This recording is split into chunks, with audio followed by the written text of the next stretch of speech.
We're collecting donations for the Mental Foundation, which supports humanitarian. 우리가 걷고 있는 이 땅, 체코 프라하. 이곳은 종교개혁의 서막이 열린 도시입니다. 종교개혁자 마르틴 루터보다도 약 100년 앞서 한 사람이 성경의 진리를 위해 일어났습니다. 그의 이름은 야누스. 당시 교회는 부패했고 면죄부 판매와 교권 남용은 심각했습니다. 후스는 성경만이 최고의 권위임을 외쳤고 교회의 타락을 신랄하게 비판했습니다. 그는 라틴어 대신 체코어로 설교하며 모든 사람이 말씀을 이해하고 믿음에 이를 수 있어야 한다고 믿었습니다. 그가 설교했던 곳이 바로 베들레헴 예배당, 지금도 프라하 한복판에 자리 잡고 있습니다. 교황청은 그를 이단으로 정죄했고 1415년 그는 콘스탄츠 공의회에 의해서 화형당했습니다. 죽음을 앞두고 후스는 이렇게 말했습니다. 지금은 거위를 태우지만 100년 안에 백조가 날아오를 것이다. 그리고 정확히 100년 뒤 마르틴 루터가 등장합니다. 야누스의 순교는 끝이 아니었습니다. 그의 외침은 유럽을 흔들었고 종교개혁의 씨앗이 되었습니다. 올바르지 않은 것에 눈 감지 않고 용감하게 나아갔던 야누스. 이런 그를 본받고 싶다는 생각이 듭니다. 1483년 독일의 작은 마을 슈토테른하임. 이곳에서 마르틴 루터는 수도사가 되기로 결심했습니다. 한 평범한 아이의 탄생은 훗날 세상을 뒤흔드는 개혁의 불씨가 됩니다. 루터는 어린 시절 이곳 아이제나흐에서 학교를 다녔고 종교개혁 이후에는 이곳의 바르트부르크 성에 피신해 신약 성경을 독일어로 번역하게 됩니다. 성경이 더 이상 성직자의 전유물이 아닌 모든 백성이 직접 읽는 하나님의 말씀이 된 순간이었습니다. 바르트부르크 성의 아름다운 풍경 속에서도 루터는 좁은 방에 갇혀 11주 만에 신약 성경을 번역했다는 사실이 참 경이로웠습니다. 언제 잡힐지 모르는 상황에서도 백성들이 말씀을 읽을 수 있도록 힘쓰는 그의 열정이 하나님을 경외하고 이웃을 사랑하는 말씀을 실천하는 삶으로 느껴졌습니다. 1518년 루터는 하이델베르크에서 열린 어거스틴 수도회 총회에서 그의 신학을 설명합니다. 이 논쟁을 통해 십자가 신학과 하나님의 은혜 중심 신앙이 널리 퍼졌고 이후 하이델베르크는 개신교 교리서인 하이델베르크 교리 문답의 탄생지로도 유명하게 됩니다. 1517년 10월 31일 루터는 비텐베르크 성문교회에 95개의 조 반박문을 게시합니다. 면죄부 판매를 반대하며 오직 성경, 오직 믿음, 오직 은혜의 진리를 외쳤습니다. 하나님의 말씀과 다르다면 오래된 전통이라도 담대히 반박했던 루터의 순수한 열정과 용기가 참 감동스러웠습니다. 특별히 이곳에서는 이수영 권사님께서 내주는 강한 성의호를 불러주셨는데 루터가 직접 지은 이 찬송가를 오늘날 우리가 이곳에서 우리말로 부르고 있다라는 사실이 마음에 깊은 울림을 주었습니다. 종교개혁의 신앙이 지금 우리의 믿음으로 이어지고 있다고 느껴졌습니다.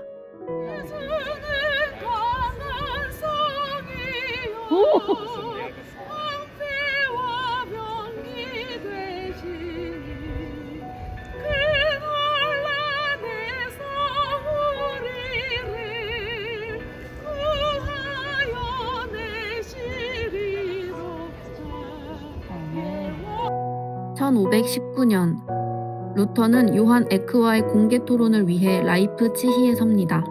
이 자리에서 그는 교황의 무오류성을 부정하고 성경만이 유일한 권위임을 분명히 선언합니다. 더 이상 돌아갈 수 없는 길. 종교개혁은 이제 유럽 전체로 번져가기 시작합니다. 1521년 호름스 제국의회에서 마르틴 루터가 한 가장 유명한 말은 다음과 같습니다. 내 양심은 하나님의 말씀에 사로잡혀 있습니다. 나는 아무것도 철회할 수 없습니다.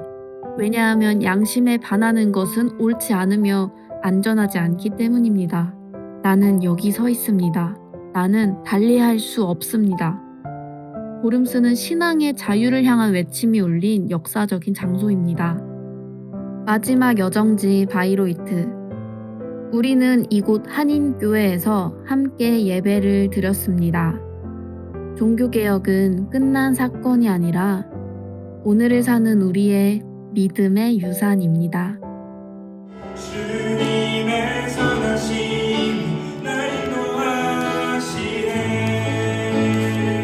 주님의 선하심이 날 인도하시네.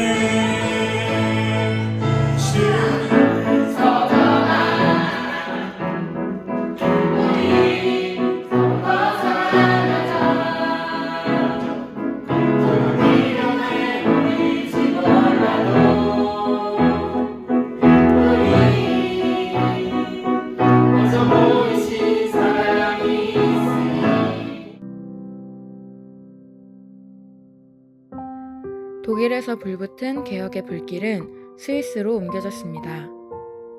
그곳에는 루터보다 더욱 급진적인 개혁자 울리히 츠빙글리가 있었습니다. 우리는 취리히의 그로스민스터 교회를 방문했습니다. 츠빙글리는 이곳에서 오직 말씀 중심의 교회를 외쳤습니다. 성경에 없으면 교회 안에 둘 수 없다는 원칙 아래 미사, 성상, 성모 숭배 등 많은 전통들이 제거되었습니다.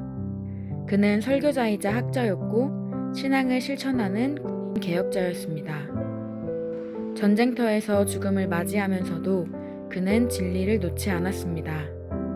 츠빙글리의 개혁은 신앙의 순수함과 성경의 기준으로 돌아가자는 철저한 말씀 회복 운동이었습니다. 지금도 전통이란 이름 아래 버리지 못한 비진리적인 신앙의 습관들을 돌아보게 되었다.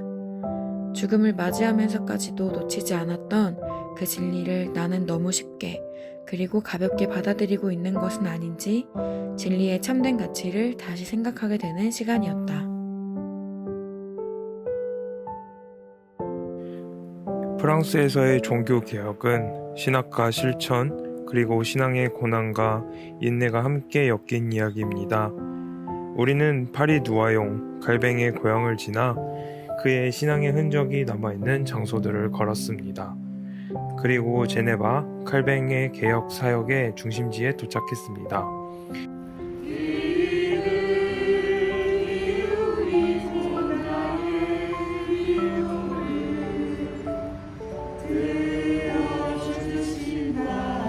장 칼뱅은 말합니다. 사람의 모든 지식은 하나님을 아는 지식과 연결되어야 한다. 그는 교회의 개혁을 넘어 삶의 모든 영역이 하나님의 주권 아래에 있어야 한다고 믿었습니다. 제네바의 생피에르 교회, 칼뱅이 말씀을 선포하던 그 자리. 그는 단지 교리를 세운 것이 아니라 성도들의 생활 전반을 말씀으로 새롭게 하고자 했습니다.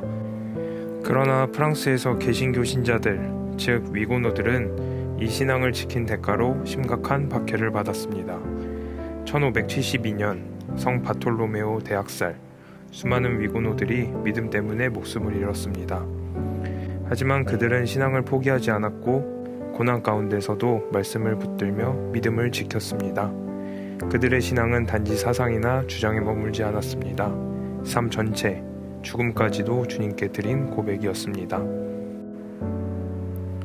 파리는 눈부시게 아름다웠지만 그 안에서 신앙의 흔적은 찾기 어려웠습니다. 위그노의 정신은 박물관이나 안내문이 아니라 책과 이야기 속에서만 만날 수 있었습니다. 삶과 믿음이 분리된 이 아름다운 도시 앞에서 나의 삶은 믿음과 하나가 되어 있는지, 그리고 겉으로 드러나는 것이 아닌 진정한 아름다움을 쫓고 있는지 되묻게 되었습니다.